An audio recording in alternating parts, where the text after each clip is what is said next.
Hey everybody, happy Monday.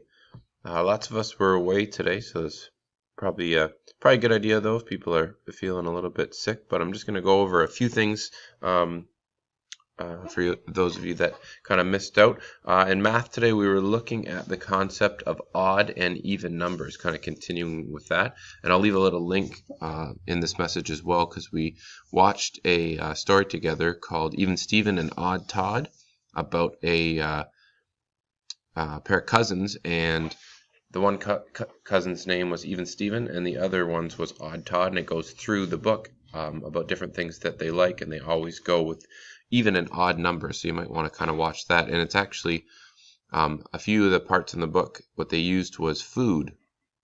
And that's a great way to kind of go about that if you're at the dinner table or something, if about pieces of things and just kind of asking, oh, is this an odd or an even number?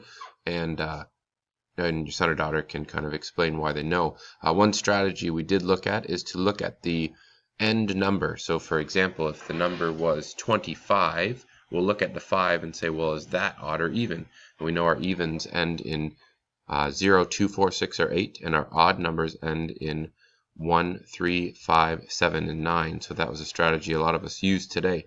So if you wanted to talk a bit about that to kind of get caught up, that'd be great. And I'll put the link to the story below. The other thing that we looked at, because we kind of took a pause on our right traits because there was so many away today, but we did look at building sentences, and I'll put the song up that we watched together, but the main part in there was that there's 4 parts that you need to include in a sentence, and that's number 1 is that it always has to begin with a capital. Number 2 is to put a finger between each word, so a finger space between each word so it's not all blended as one. Number 3 is that you have to finish your whole thought. It can't be a piece of a thought or it's not a full sentence. So for example, if you walked up to someone and said, burger, that's not a full sentence because they would have to question, what about the burger, or what do you mean? So a full sentence always completes your full thought. And then number 4, it always has to end with a punctuation. So it needs a period, a question mark, or an exclamation mark at the end. Okay, so I'll put that song for those of you to watch it on there. We also continue to look at rules and responsibilities. And today we started talking about, well, what is the difference between a rule and a responsibility? And we'll be looking at that this week. And we're going to have a little quiz tomorrow. So maybe you can chat at home is, what is the difference between a rule at home and just something that you need to be responsible for? Okay, and then now if you see the agendas, you'll see that I said to look at Lexia today. And if you're unfamiliar with Lexia, it's an awesome reading program, and it really helps out the student and myself because it's an at-home program. And now this year, when we're not doing our small reading groups because we have to distance, it makes that kind of extra focus on reading practice a little bit more difficult at school. So this is an awesome program to kind of help, and it also gives me feedback on next steps and things to work on with students while at school. So it's, even though it's at home, it messages me directly. So this is it right here. The program is called Lexia, and there is a sign-in for lexiacore5.com, but if you type in Lexia, this is the one that you need. Okay, you have to go to Lexia Core 5 Student Login. Okay, and then the link will be right here, and then that's the website too, www.lexiacore5.com. I'm going to click on that.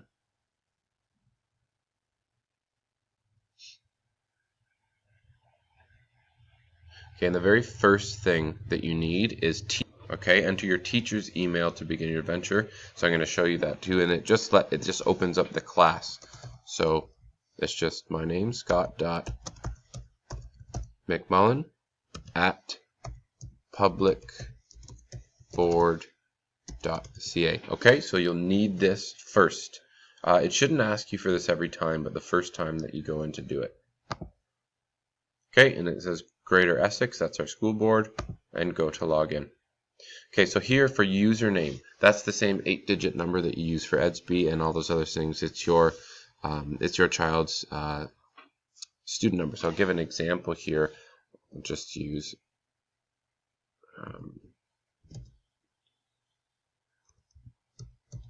Okay, so, and the password here, all passwords, you have to use your student number.